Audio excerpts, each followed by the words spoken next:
आज से 1500 साल पहले जब बाकी दुनिया सभ्यता की शुरुआती पाठी पड़ रही थी, आज के भारत के बिहार राज्य में एक ऐसा ज्ञान का प्रकाश पुंज चमकता था जो देश ही नहीं विदेश के विद्यार्थियों को जीवन का विभिन्न विधाओं का ज्ञान प्रदान करता था। सदियों पहले जब आधुनिक संवाद का माध्यम उपलब्ध नहीं था, विद्या की इस महागुरुकुल की ख्याति दूर दूर तक फैली हुई थी। कई शताब्दियों तक हजारों लोगों के जीवन में ज्ञान का उजाला भरने के बाद एक ऐसा दिन भी आया जब इसे बेहद क्रूरता के साथ हमेशा के लिए मिट्टी में मिला दिया गया। प्राचीन भारत के गौरवशील इतिहास के पन्नों की शान से लेकर काल के अंधेरों में खो जाने तक की दास्तां बयान करता है ये प्राचीन नालंदा महाविहार।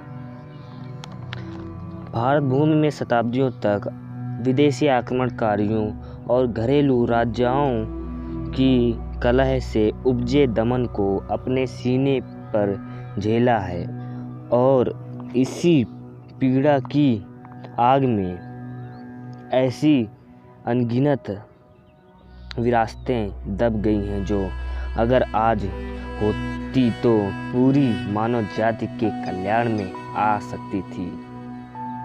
नालंदा की कहानी शायद ऐसे ही दब कर रह जाती अगर उस दौर के महान चीनी यात्री और मोंग ह्वेनसांग ने नालंदा में 630 से 642 के बीच गुजारे अपने 2 सालों के समय को लिखकर आने वाली पीढ़ियों के लिए सुरक्षित नहीं किया होता तो तब के सम्राट राजा हर्षवर्धन बेहद करीबी रहे। ह्वेनसांग ने खुद नालंदा में रहकर बौद्ध धर्म से लेकर वेदों और ग्रामर के शिक्षा प्राप्त की और बाद में उसी नालंदा में अध्यापन का कार्य भी किया। जब वो यहाँ से वापस चीनी गए तो अपने साथ कई किताबें और वस्तुएं लेकर गए जिनसे चीन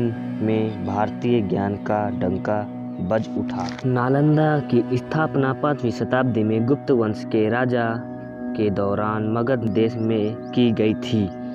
यह इलाका आज के दिन के बिहार में पड़ता है। समय गुजरता गया, राजा बदलते गए और हर नए राजा ने अपनी तरफ से नालंदा का कुछ न कुछ विस्तार जरूर किया। इन्हीं प्रयासों का नतीजा था कि अपने चरम पर नालंदा पर कई हॉल्स, मंदिर, निवासियों के रहने के लिए कमरे, पुस्तकालय जैसी सुविधाएं उपलब्ध थी। विशाल एरिया में फैली हुई संरचनाओं को बेहद ही तरीके से बनाया गया था। इसके चारों तरफ आम के घने पेड़ों की दीवार बनाई गई थी और महाविहार में कई तरह के फूलों वाले पौधों को लगाया गया था। यहाँ पर साफ पानी के तालाब भी बनाए गए थे जिनका पानी नहाने से लेकर खाना बनाने तक के रोज़मर्रा के कार्यों में उपयोग किया जाता था।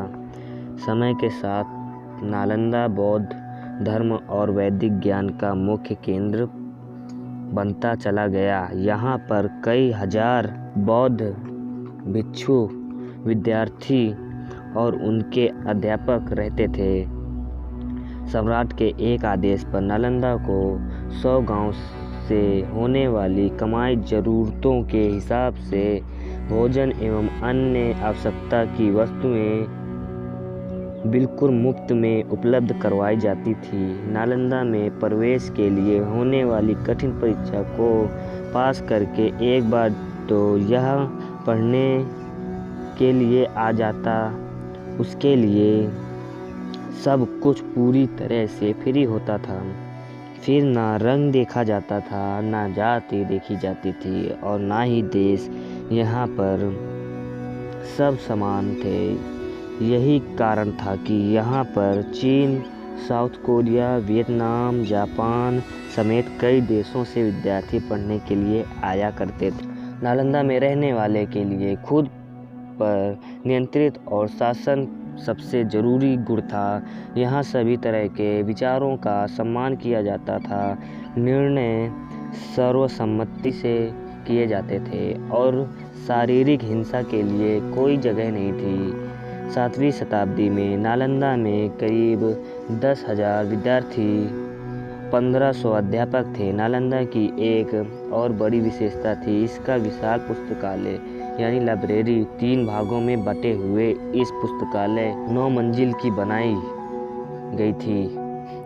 मुख्य इमारत का इन किताबों की संख्या अनुमान के मुताबिक 50 लाख से भी ज़्यादा थी और सबसे बड़े आश्चर्य की बात थी इतनी बड़ी किताबों की संख्या के बावजूद उन्हें इस तरह से व्यवस्थित किया जाता था कि किसी भी किताब को चुटकियों में ढूंढा जा सकता था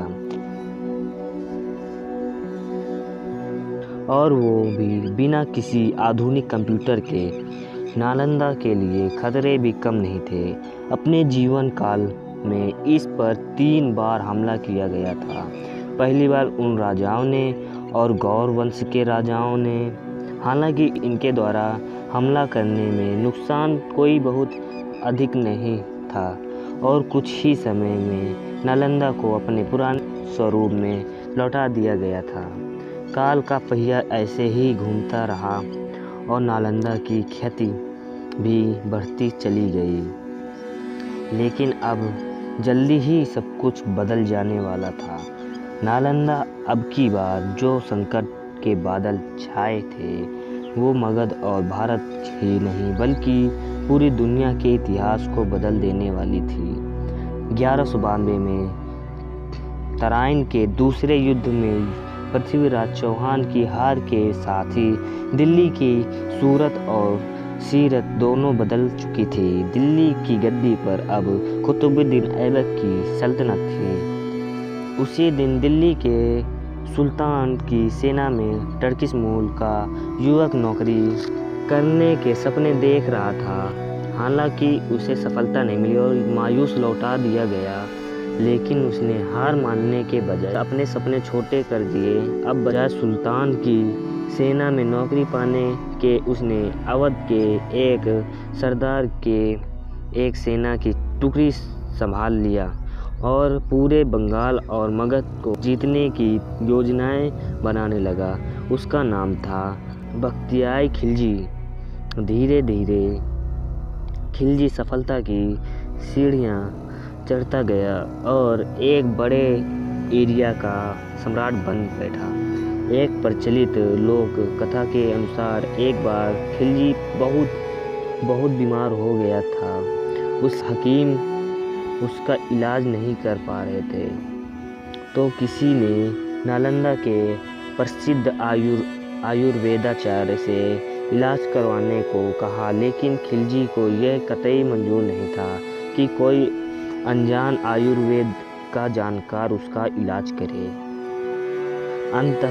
अंततः कोई और रास्ता न पाकर खिलजी एक शर्त पर आयुर्वेदाचार्य से अपना इलाज करवाने में सहमत हो गया और वो शर्त थी कि कोई उनसे हिंदुस्तानी दवा नहीं लेगा। आचार्य ने यह शर्त मान ली और कुछ ही दिनों में उन्होंने एक पवित्र कुरान की किताब लाकर खिलजी को दे दी और कहा कि इसको रोज़ कुछ पन्ने पढ़ लिया करो तो तुम ठीक हो जाओगे। खिलजी ने ऐसा ही किया और कुछ ही दिनों बाद पूरी तरह से ठीक हो गया। असल में पवित्र कुरान में पन्नों पर दवाई का लेप लगाया गया था। इस तरह से जब भी खिलजी पन्ने पलटने के लिए उंगली को मुंह में ले जाता तो दवाई उस पर लगकर मुंह में चली जाती। खिलजी इस बात को स्वीकार नहीं कर सका कि नालंदा के चिकित्सा ज्ञान उसके हकीमों से बेहतर और इसी वजह से उसने नालंदा पर हमला करवा दिया और सब कुछ नष्ट करा दिया। इस कथा में कितनी सच्चाई है ये तो कोई नहीं जानता, लेकिन इतना ज़रूर है कि खिलजी के एक आदेश पर उनके सैनिकों ने नालंदा को पूरी तरह से तहस-नहस कर दिया और वहाँ रहने वाले सभी विद्यार्थी और अध्यापकों को बेरहमी से मौत के घाट उतार दिया गया। कुछ किस्मत के धनी मॉन्क्स जो कि किसी तरह से वहाँ से भाग निकले थे, अपने साथ कुछ किताबें ले गए थे और वो किताबें दुनिया के अलग अलग हिस्सों में आज भी सुरक्षित रखी हैं। नालंदा के प्रसिद्ध पुस्तकालय में आग लगा दी गई। कहते हैं कि इतनी किताबें थी कि वो पूरे 3 महीनों तक जलती रही थी। इस तरह के सदियों के ज्ञान का बहुमूल्य खजाना एक झटके में राख में बदल गया। अगर आज वो ज्ञान उपलब्ध होता तो बहुत संभव है कि पूरी मानव जाति के भले के लिए काफ़ी काम किया जा सकता था।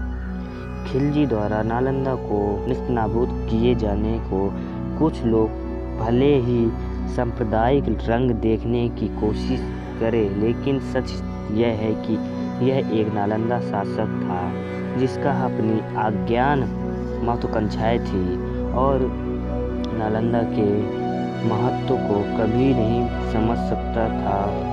खिलजी को अपने बुरे कर्मों की सज़ा उस समय मिली जब 1206 में धोखे से उनके ही अपने आदमियों ने मार दिया था।